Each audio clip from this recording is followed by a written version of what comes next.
Hey everybody, it's Brandon from NeuroInstincts.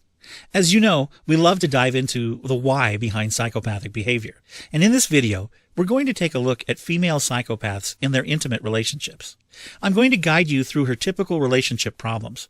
We'll even touch on common behaviors she tends to display after her breakups. Psychopathic women are unique in their behavior toward their partners. Her romantic relationships are unstable at best and deadly at worst. But before I introduce you to her, let me tell you a few basics about psychopathy. Psychopathy is a malignant personality disorder. It's a condition of the brain. It is most commonly labeled antisocial personality disorder, even though not everyone diagnosed with antisocial personality disorder is a psychopath. Interestingly, research has identified two subtypes of psychopathy: the primary and the secondary psychopath. We can look at them as cold and hot. The primary psychopath is cold. The secondary psychopath is hot. Both subtypes demonstrate the symptoms of psychopathy. However, the presentation, etiology, and particular symptoms demonstrated are a bit different. For the primary psychopath, narcissistic personality features are common. We see this reflected in their arrogance, lack of empathy, and grandiosity. These psychopaths are considered emotionally cold. They tend to be underreactive and free of anxiety. Their presentation is usually dominant, confident, and charming. For those with secondary psychopathy, borderline personality features are prominent. We see this with the presence of emotional dysregulation. These psychopaths are considered emotionally hot. They are usually very easily angered and prone to reactive aggression. These psychopaths are moody and aggressive. They come across as tense and anxious. It is suspected a large percentage of psychopathic women are of the secondary subtype, the hot-tempered reactive aggression type. Now that you have some basics about psychopathy as a disorder, let's look at female psychopaths. I think it's important to discuss her separately from the men because even healthy males and females are different from each other. Many in our society may not believe this disorder can be present in women. However, women can be psychopathic. Now, the rate or prevalence of this disorder is lower when compared to men, something in the ballpark of 4 to 1, but it is certainly not at 0. She does exist. The impact a female psychopath can have on her family and future generations is profound.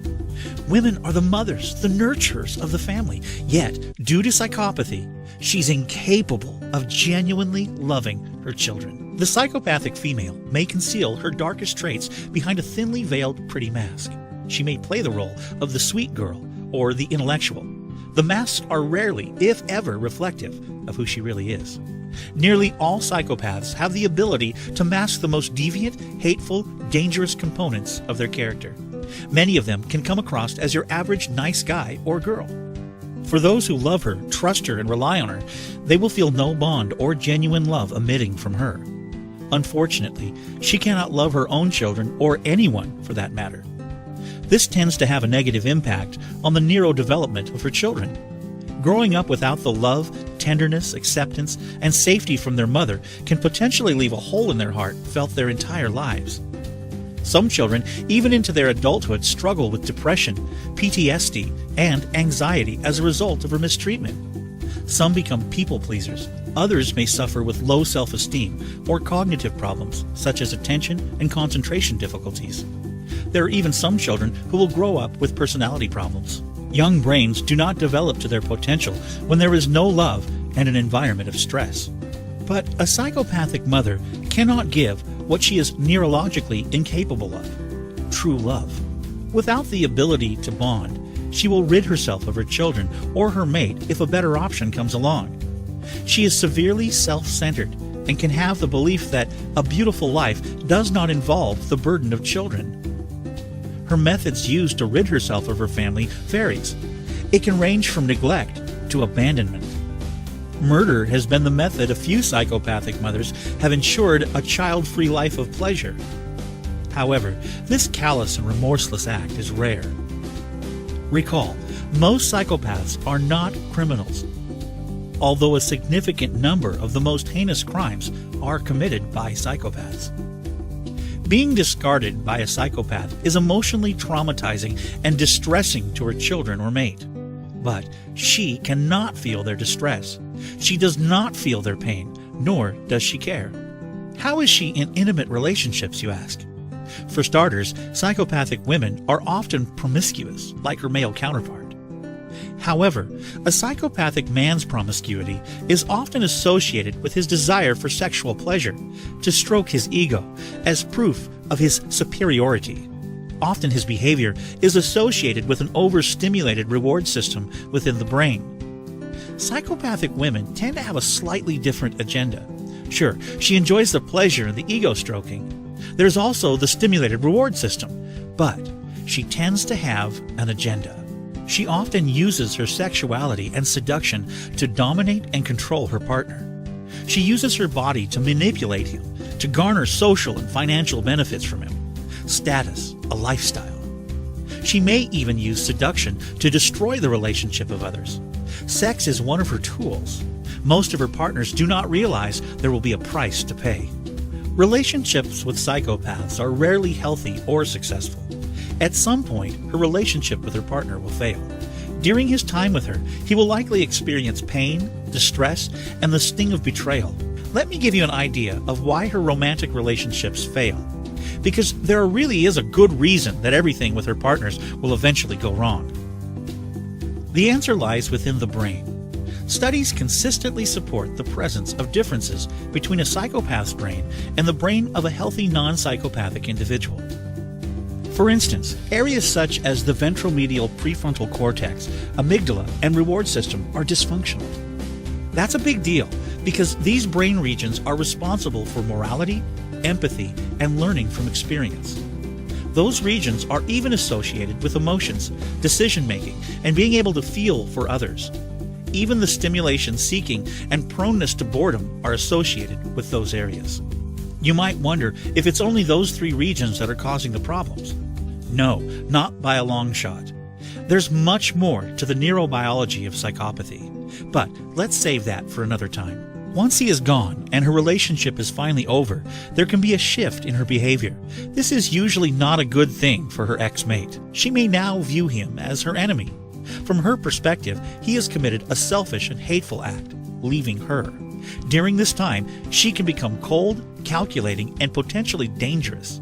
He is devalued in her mind and not worthy of any humane treatment. She may become violent or hostile after her partner leaves the relationship. You might be wondering why she becomes so intense after her relationship. If she cannot bond or love, why does she become so distressed and agitated once he leaves? I think that's a great question. There are two general reasons. For one, psychopaths, especially the secondary type, have tremendous emotional dysregulation. They react very intensely to abandonment.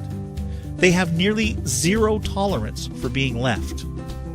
The second reason is that the reward system of her brain becomes extremely active. What does that mean? Well, it means the area of the brain that gives us that great feeling when we first fall in love goes haywire. It now causes her to seek out what she lost, what is gone. Even though she doesn't love him, she's driven to have him back. Can someone with a normal brain have these reactions after breakup? Absolutely. Craving and yearning for an ex often happens after a breakup.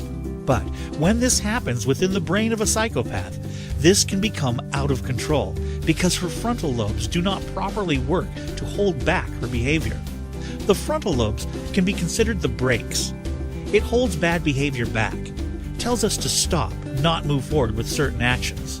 The amygdala does not function well to allow her to feel for another human being. Their system of morality is dysfunctional, and they never had a bond with their ex to begin with. This scenario is synonymous to her brain slamming on the gas thanks to the reward system driving her to go after him, and the brakes, the frontal lobes, do not work properly. This becomes a runaway train about to crash. The psychopath's brain doesn't give him a strong, "Whoa, hold on, don't do that." Instead, she will try to become his worst nightmare if he rejects her advances to get back together. Things can get ugly. Bottom line, they have a poorly functioning system of control and emotions. Well, what will she do, you might ask? There are many possibilities, and often it's difficult to predict. However, studies of female psychopaths have detected some patterns. There seems to be a difference between the demonstration of aggression of the male and female psychopath. Males tend to be intimidating to his partner. His aggression is often direct and can become violent. The female psychopath tends to demonstrate her aggression through property damage, like puncturing his tires, smear campaigns with the intent to destroy his reputation, stalking, harassment, blackmail, manipulation, and threats of suicide. On a side note, threats of suicide should be taken seriously. Alert the appropriate authorities that will know how to handle such situations. Even threatening to commit suicide in order to manipulate another person is a sign of a serious emotional disturbance. A professional is needed. Most psychopaths are not criminals, and therefore the retaliation she brings is often in the form of annoyance and frustration to her ex-partner, all the while remaining within the boundary of the law. Although many psychopathic women make the quality of life miserable for their ex through many tactics and antics, she will never, and I mean never, want to be held accountable. That even includes the psychopathic women who murder their exes. They do not want to be known for anything other than the sweet mask they chose. If they murdered him, they will call it a mistake or blame him. Accountability is a near neurobiological impossibility for psychopaths. Even if she is stalking or plotting harm towards her ex-partner, she usually has a partner or two on the side, repeating the same relationship dynamics again and again and again. Due to ventromedial prefrontal cortex dysfunction, she rarely learns from her past patterns. Nothing changes. All right, let's recap. She cannot bond. Based on research, psychopathic women have the primary and secondary subtypes, but both groups have psychopathy. Her aggression is usually through damage of property and trying to destroy his name in the community. She must always be the winner and have the one-up. Power and control are paramount. The reward center of her brain can cause her to behave in an illogical manner after her breakup. There are studies focused on treatments to help psychopaths. This is a group of people who desperately require intervention. To help them would be to help make our society a safer place. At this time, the current treatment approaches are minimally successful. However, it seems that those with secondary psychopathy can possibly benefit a bit from interventions. Treatments with them can have some impact on their criminal behaviors and emotional dysregulation. So, that is a step in the right direction. But, in general, many of their symptoms of psychopathy will remain. The primary psychopaths are significantly more difficult to treat because they are extremely cold, callous, and non-empathic. Their symptoms likely stem from a genetic predisposition. Just know that science is making efforts to help them. Should treatment research be on a grander scale? Yes, I believe so. Given the harm that psychopaths can cause to so many innocent people, our children, it is time that tremendous effort be placed behind finding ways to modify this condition and help these people. In the meantime, those who are intimately involved with a psychopath will need to take into consideration the impact this condition can have on their lives, their safety, their health, finances, and overall well-being. Hey, I loved having you join me, and we'll do this again soon. I have some more interesting information to share with you about the brain and behavior of psychopaths. Oh, and don't forget to visit our site and sign up for updates. That'll keep you informed whenever we have a new video, article, webinar, or anything for that matter. So let's stay connected. All right, take care.